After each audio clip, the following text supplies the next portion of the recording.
Teil kui kultuuriministrina on nagu palju teatreid, et aga millised on nagu need kõik see eredamad hetked, mis teile just meenuvad nii-öelda Estonia teatriga? No see on nagu, ma olen väikest viisi ka ajaloolane. Kui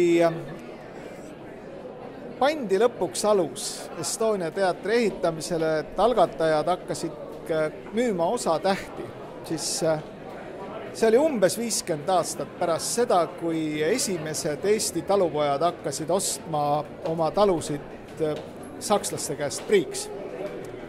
See on siis 50 aastat. Ja 50 aastaga oli kogutud siis sedavõrd palju jõukust, et saadi selle maja ehitamisega hakkama. Ma julgen siiski väita, et Eesti rahvas elas tervikuna tol ajal kordades halvemini kui täna.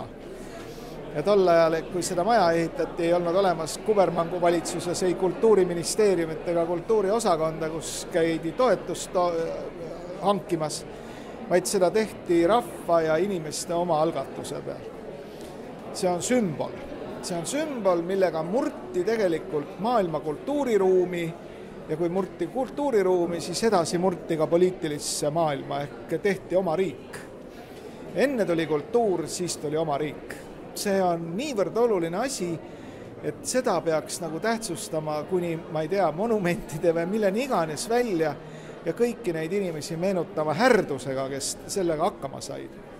Nii et see on minu jaoks palju enamat kui mingisugune üks teater või selle teatri hooaeg, see on Eesti kultuuri ja Eesti ise olemise ja meie maailmas olemise sümbol.